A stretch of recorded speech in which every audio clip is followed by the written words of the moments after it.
Who blew up Nord Stream? You for sure. I was busy that day. You personally may have an alibi, but the CIA has no such alibi. He actually doesn't have any evidence that this happened, and he's making this claim. The philosophical case that he makes is actually quite good. Why would Russia blow up the Nord Stream pipeline, the thing that's bringing natural gas that people are paying for directly from Russia without having to go through a war zone to transport it? You know, why would they blow up that pipeline that's bringing money into their country? It would make a lot more sense for an alliance like NATO, a country like the United States, or even Ukraine themselves. What's up, guys? Welcome back to Red Top Report. I am your host, Joe Enders, and wow, 2 full hours. We have Tucker Carlson interviewing the president of Russia, Vladimir Putin. And we've been wanting to give a take kind of on what's going on between Russia and Ukraine for a long time. And we've been talking about this for how long? Like almost a year. We've been like discussing it behind the scenes, at least. Absolutely. We've been talking about this issue for a very long time.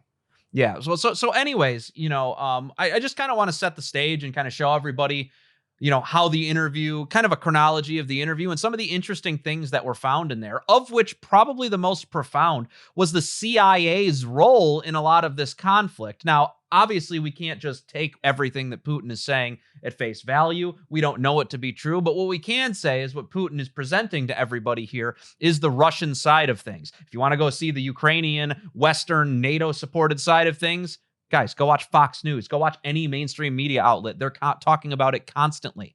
You already know what that side is. The only reason we're doing this video is because we feel as though the Russian side has not gotten enough publicity. Now, I'm willing to disagree with Putin on things. I'm willing to say he's wrong about certain things if he's wrong about things. But at the very least, I want to present that perspective because I think that's really important. I mean, everybody needs 2 sides to a story, right? So you guys can come to it on your own. So anyways, the beginning of the interview was very interesting because for, I mean, I don't know, almost 40 minutes, maybe even longer than 40 minutes. You watched it, right? He was talking about like Russian history. He just went on about Russian history, what's seeming like forever.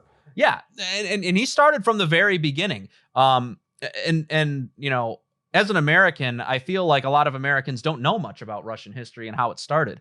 But, you know, one of the first pivotal figures in the formation of what is called the Kievan Rus people was a man named Oleg of Novgorod. And that was in around the 800s AD, late 1800s AD.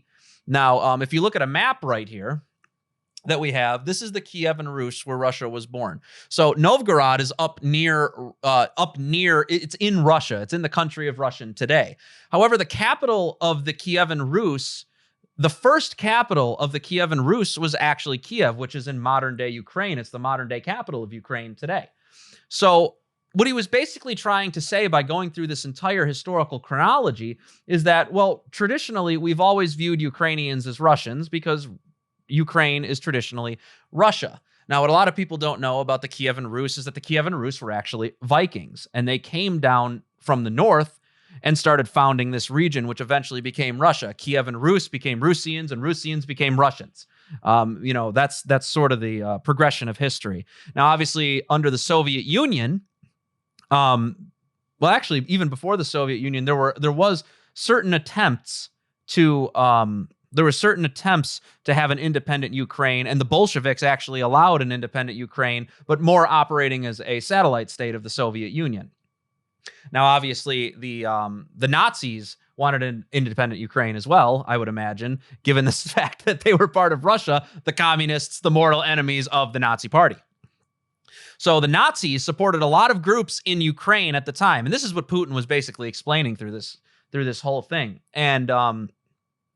And then, you know, after World War II and stuff like that, they allowed an independent Ukraine to operate as a satellite state all the way up until the collapse of the Soviet Union in 1991, where the Ukraine declared independence from the Soviet Union, which is something that Putin conveniently left out in the interview. But that's okay. That's okay.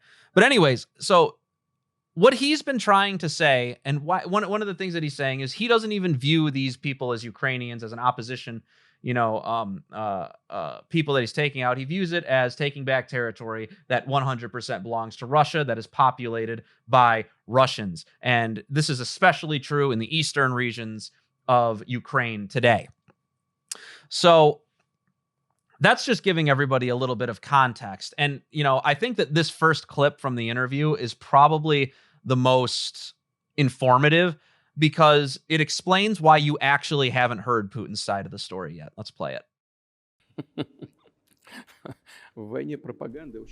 In the war of propaganda, it is very difficult to defeat the United States because the United States controls all the world's media and many European media.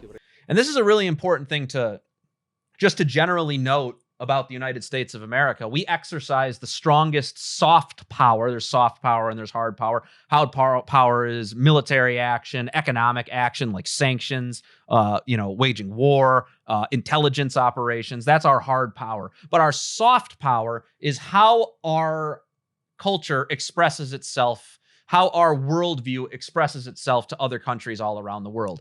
And, you think about entertainment, you think about movies, you think about music, you think about just general media in general, mainstream media like news reporting and stuff like that. A lot of the money that goes into that is dominated by the West. It is dominated by the by the United States specifically. Hollywood, California, the Music Center is also around Hollywood. Once again, United States of America. All the mainstream media, for the most part, operating out of New York.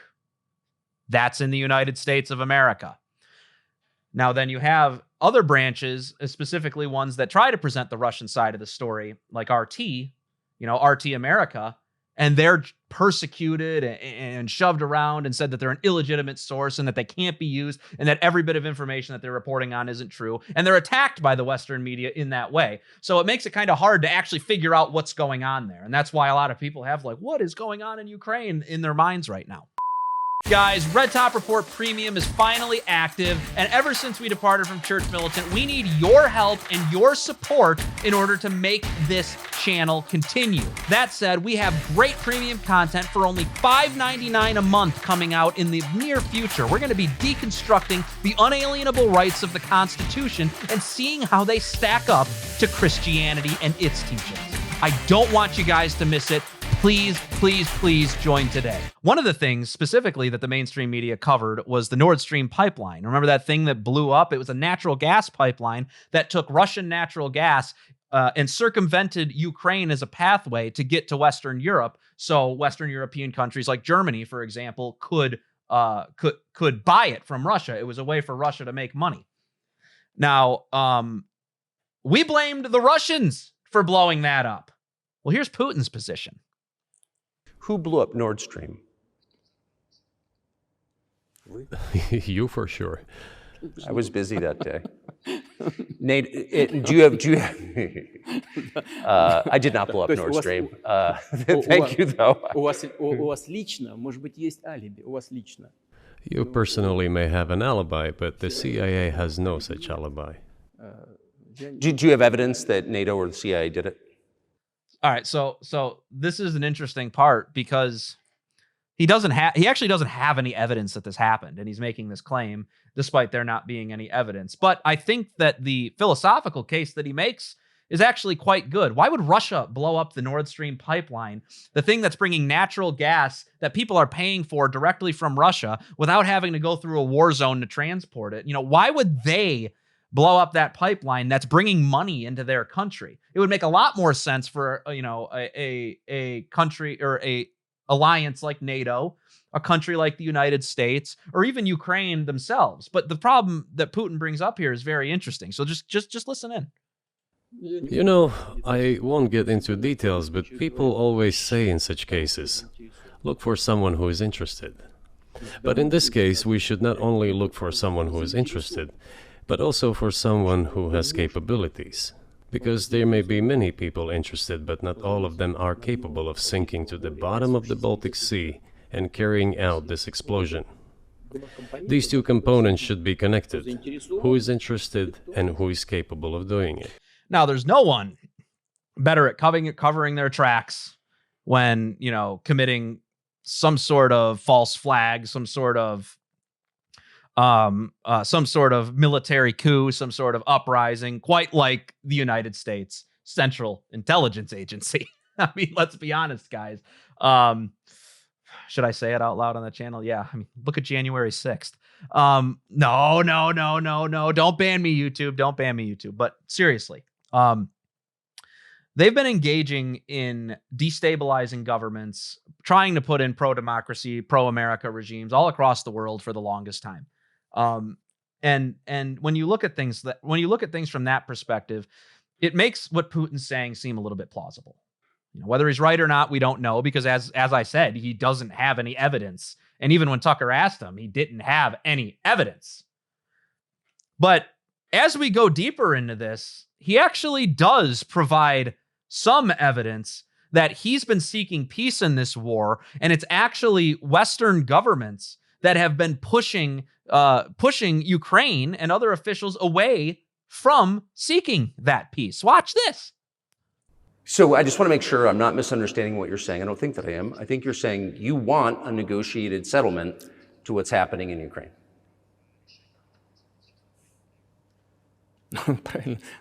Right. And we made it. We prepared a huge document in Istanbul that was initialed by the head of the Ukrainian delegation. By the way, we looked this up, and we can confirm this did happen. This did happen. He affixed his signature to some of the provisions, not to all of it. He put his signature, and then he himself said, "We were ready to sign it, and the war would have been over long ago, 18 months ago. However, Prime Minister Johnson came, talked us out of it." Prime Minister Johnson. No, Prime Minister Johnson, he's the Prime Minister of the United States of America, of which one of his top allies is the United States. We call the relationship between the United Kingdom and the United States the special relationship. That's what the Parliament will call it when debating on doing something that would benefit the United States and benefit Britain at the same time, when talking about us in trade deals. So, I think Putin is under the impression here that Boris was sent as a proxy, and America has many proxies. I mean, Israel is a proxy of the United States. Saudi Arabia often acts as a proxy of the United States when it comes to oil. And even Iraq now is a proxy of the United States since we took it over. So, and obviously all these Western European countries as parts of NATO, well, we are the strongest member of NATO and the leading member of NATO and the leading contributor, meaning the amount of money we give to NATO as well as the amount of military power. So when you think about that, if Boris is coming in from the United Kingdom and just like inserting himself into a negotiation to end the war, to reach that settlement so there's no more fighting and there's no more death in the Ukraine, why haven't they taken it? Let's just let Putin continue. There's more. And we missed that chance. Well, you missed it, you made a mistake. Let them get back to that, that is all. Why do we have to bother ourselves and correct somebody else's mistakes? I know one can say it is our mistake. It was us who intensified the situation and decided to put an end to the war that started in 2014 in Donbass, as I have already said, by means of weapons. Let me get back to further in history. I already told you this. We were just discussing it. Let us go back to 1991, when we were promised that NATO would not expand, to 2008, when the doors to NATO opened to the declaration of state sovereignty of Ukraine, declaring Ukraine a neutral state. Let us go back to the fact that NATO and US military bases started to appear on the territory of Ukraine, creating threats to us. So, the first things first, and we'll go into this in the next clip, Putin does not believe that he started this war. He believed that the war started back in 2014 in Crimea and Donbass, and we'll go into why that is, like I said, in the later clips. But he does seem to take some level of accountability here for intensifying the situation. But the reasoning that he gives for intensifying the conflict in Ukraine is very simple. NATO has been encroaching upon him for decades. And, we'll put up a graphic in a second. Not yet, Ronan. We don't need to put it up yet. But what's so awful about like this is that he's under the impression that NATO wasn't supposed to expand. And think about it from a perspective and a people like the Russians. The Russians have just gone through 2 world wars. And in those 2 world wars, they had lost tens of millions of people. I think World War I was in the 10 millions range, and then World War II was like in the 20 to 30 millions range. So, under the Soviet Union, they had the Warsaw Pact, which was their version basically of NATO. And what that did is it provided what's called a buffer zone, where these other countries were acting as a buffer zone between them and potential invading forces coming from the West. Because this has happened to him many times. And even if we go before World War I and World War II, Napoleon tried doing the same thing. And once again, tons of Russians died. They want that buffer zone. And Ukraine it's a massive country, that could act as partially part of that buffer zone. But take a look at this map that we have of the Ukraine right now and explain to me, how here's your original NATO in 1950, how this is not encroaching upon Russian territory. Turkey gets added in 1951, I believe. And as you're just going through, you're looking at this. You have all your Warsaw Pact countries, Ukraine, Belarus, I believe that's Lithuania, Latvia, and Estonia. And you'll see all throughout the 1960s and 70s. This is the height of the Cold War, so not much is happening on the front of new NATO members, anything happening, because wartime is a little tense for people. But then we have one more added in Spain as time goes on, 91. Now we're at the collapse of the Soviet Union in 1992. The Warsaw Pact collapses. And then, ready for this? Boom! We're all forming these partnerships for peace with all these non-NATO countries all of a sudden, and we're right at Russia's border with those partnerships for peace. But watch this: more NATO members, and we get ready. Now we're in an individual partnership with Ukraine. Now all these other Central European countries are part of NATO. This is all happening leading up to 2014, and when you take a look at the map from that perspective, you can take it down now. Who is from a foreign policy perspective, from a geopolitical perspective, encroaching on who? And right now, there are tons of talks about fast-tracking Ukraine into NATO. Now, let's see. What happens if Ukraine joins NATO? Well, what happens is when a NATO member is attacked, this is part of the alliance system that they have. Everybody in NATO has to go and attack the person that's attacking the NATO member state. That's World War III, guys. We're going to war with Russia because Russia's going to ally with China. China's going to ally with North Korea. There's going to be war on the South China Sea. It's going to be the United States and Western Europe versus all of these other powers. This includes Iran, by the way, who recently got nuclear technology. And yes, Russia has nukes too. China has nukes too. This is the type of thing that we have to think about. We're doing things that can start World War III. We're provoking what would lead to a global scale conflict all over this small area that is Ukraine. Why? Because we simply want to be as close to Russia's border as possible. At least that's my opinion from what I'm seeing. Now, on a deeper level, I think that that's understandable from Putin's part as a Russian leader saying, well, no, we don't want this expansion. So by Russia expanding its borders into Ukraine, it might be able to, especially because they believe they have a historical claim to that land, and especially because they believe that this conflict was started by Ukrainian aggression against ethnic Russians in eastern Ukraine, which we'll go into in a little bit. It seems a lot more plausible to me, at the very least, that this might be a tactical move by Russia to keep itself safe. Guys, I just want to give a quick shout out to all of our top sponsors of this show, our top supporters, all the people who clicked the join button and signed up. We're talking about Charles Hornbacher, our Giga Chatter. We're also talking about Namasayan, BR Jacobs, and Rob24250. Thank you so much, guys, for your support.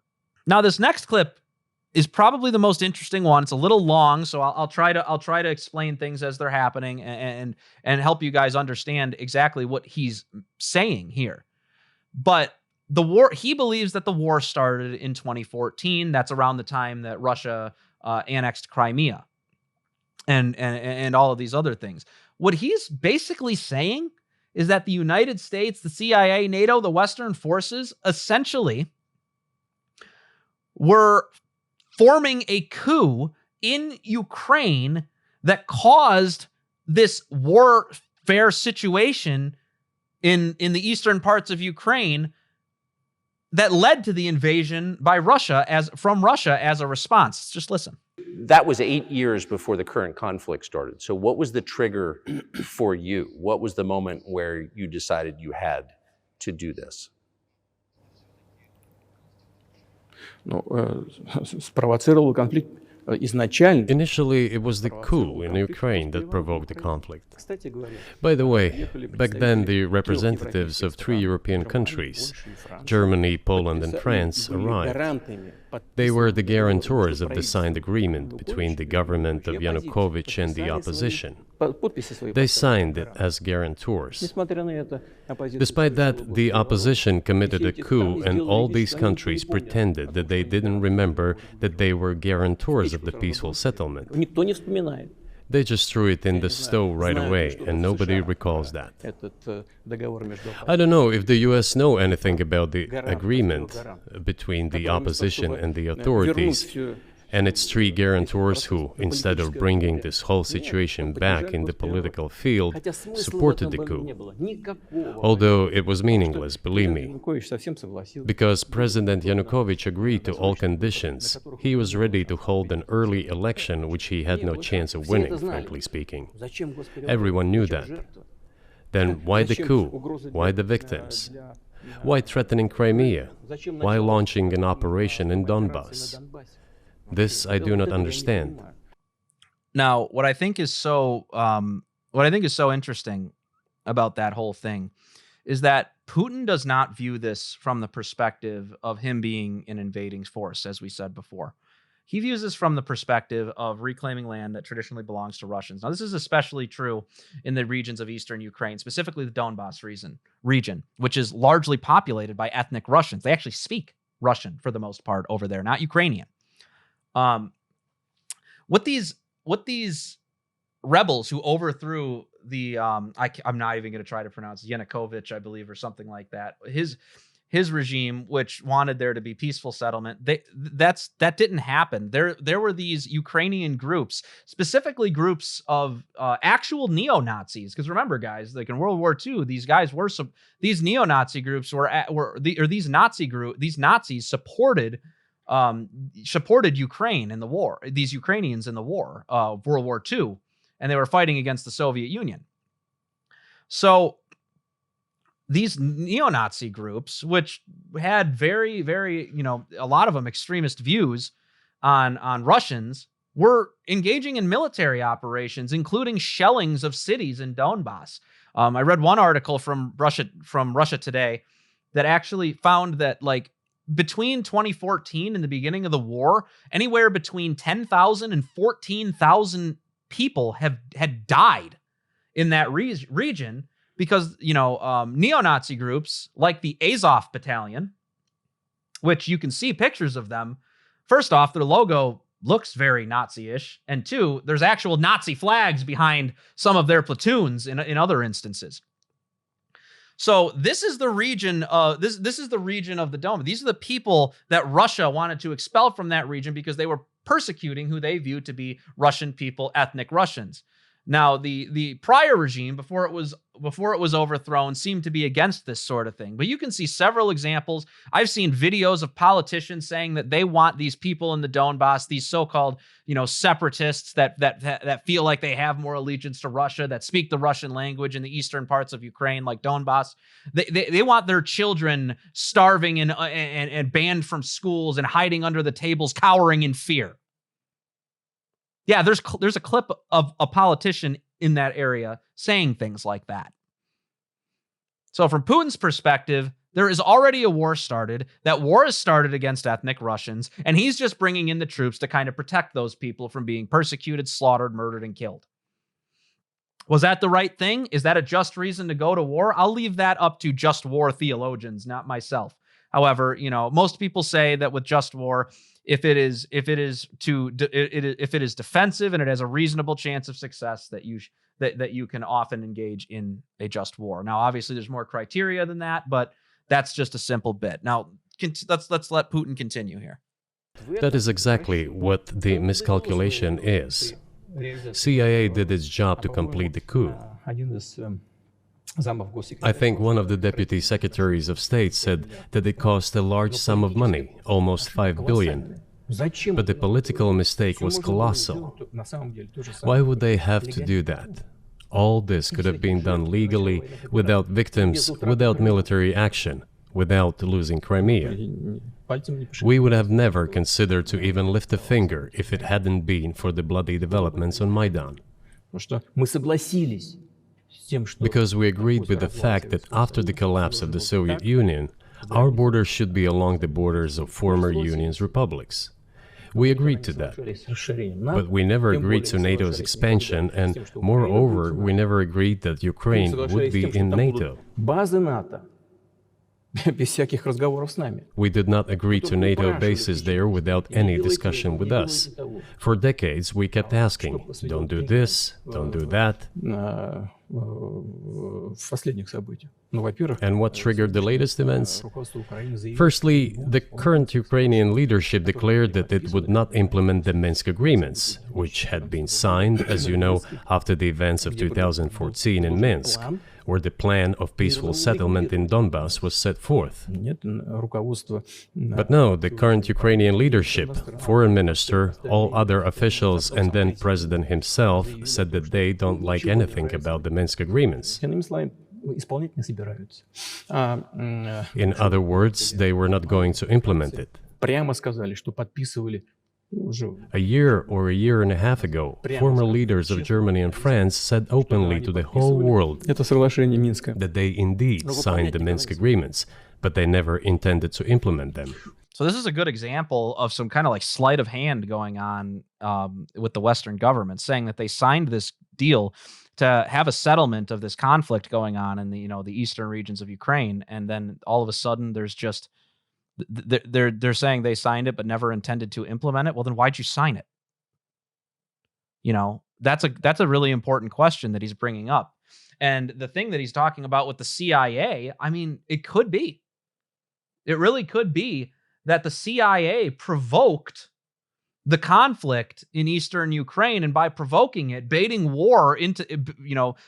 Ukraine into this conflict with Russia. By giving these violent groups in Ukraine the ability to do that coup, or encouraging them, inciting them to engage in that coup, to go against implementing this Minsk agreement, to go against all of these things that Putin was expecting them to go through with and settle things peacefully.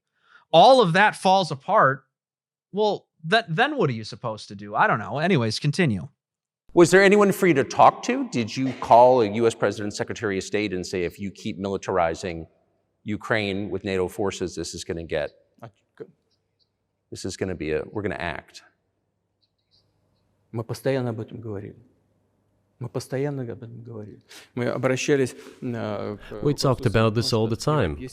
We addressed the United States and European countries' leadership to stop these developments immediately, to implement the Minsk agreements. Frankly speaking, I didn't know how we were going to do this, but I was ready to implement them. These agreements were complicated for Ukraine. They included lots of elements of those Donbass territories' independence. That's true. However, I was absolutely confident, and I'm saying this to you now. Included independence in the Donbass regions, the hotbed where all the warfare and killing was going on from 2014 up until the beginning of the invasion from Russia. That was part of the Minsk agreements. They were trying to prevent this from happening anymore before they went in by giving those areas independence. And the reason he's even saying, he's like, I mean, honestly, like if I were you, he even said it in the video itself. I was Ukraine. That'd be a pretty complicated thing to agree to because you're ceding your own territory. But the fact of the matter is like he was trying, it sounds like at the very least this is his side of the story. Like he was trying to protect those people by giving them independence, not even absorbing them into Russia.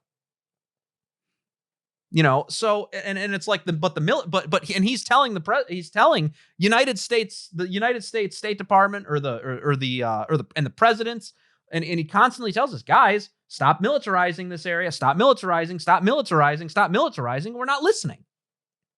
If that's true, and we were, you know, on an intelligence level behind the scenes, covering our tracks, pushing these radicals to overthrow the Ukrainian government, which, to be fair, I mean, we did it in Afghanistan, we did it in Iraq, you know, we did it in Iran and failed. We tried doing it with the Bay of Pigs in Cuba. You know, yeah, guys, I mean, this seems like something the CIA would do. So anyways, we don't need it. I don't think we need to hear anything else from this clip, but it's just so interesting to see, like, to hear the Russian side of things. And what complicates this even more is that, like, for the longest time, Western media, Western intelligence agencies like the CIA have been doing everything in their power to keep Tucker Carlson from actually interviewing them. This is like Tucker's first appearance after doing the Putin interview, and he actually went into this and basically explained to everybody that, like, he tried to do this interview once and it fell apart because of CIA interference.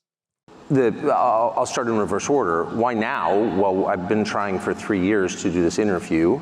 The U.S. government prevented me from doing it by spying on my text messages and leaking them to the New York Times.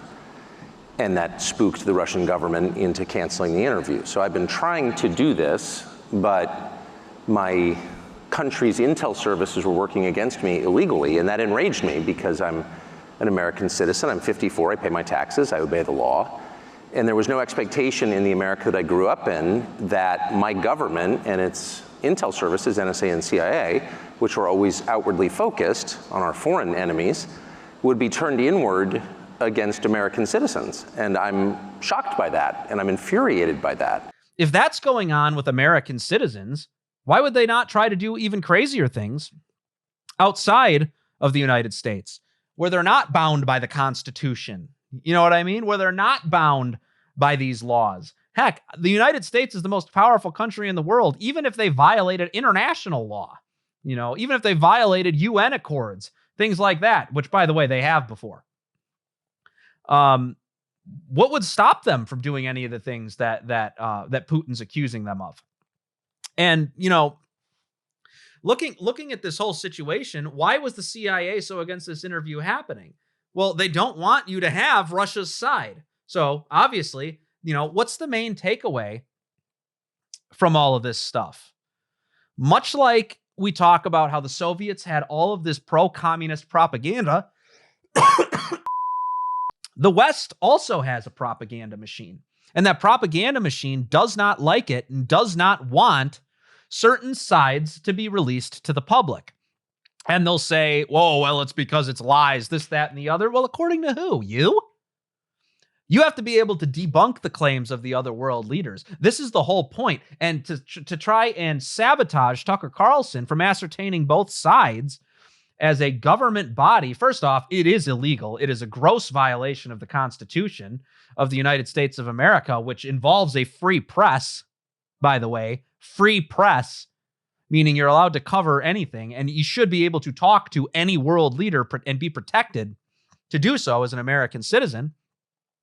It basically undermines and forces the American people to only accept regime-approved ideas or mainstream media-approved ideas. And this can include anything from, oh, you know, this is why Trump started January 6th, or Trump colluded with the Russians in 2016, or any number of bizarre and ridiculous allegations that have been completely debunked that the media doesn't even apologize for making an error in reporting for, years and years on end. And we do know that these intelligence agencies do work side by side with these mainstream media groups. As Tucker Carlson said, the CIA leaked the text messages to the New York Post in his belief. So if this type of stuff is going on, what other kind of character assassination could we be dealing with? What kind of character assassination could Vladimir Putin? Do we know that Vladimir Putin killed anybody? Has he been proven guilty in a court of law? We're a country that believes in innocent until proven guilty. I don't know if he's a tyrant or not. I don't know if he is an evil dictator or not, because I can't trust anything that comes out of our propaganda machine. And that's me saying, I don't know if Putin's the good guy or the bad guy here. All I know is that our mainstream media is definitely the bad guy, because they have been caught red-handed, lying through their teeth to the American people for the longest time. I mean, Ronan, you got anything to add? Not at all, man. All right, guys. Well, I think we're going to wrap it up on that note. And guys, you got to subscribe to the channel. You got to follow us on Instagram, and you got to follow us on X. And guys, you need to give us your money. Something like give us your money or you're in big trouble. And you can give us your money by going to our YouTube channel or clicking right under this video on the join button. You can join as a Red Top Respecter for only $2.99 a month. You can be a Red Top Recruit for $5.99 a month, or you can be a Giga Chatter for $24.99 a month. And with that said, guys, that's all we got for this episode. God bless you.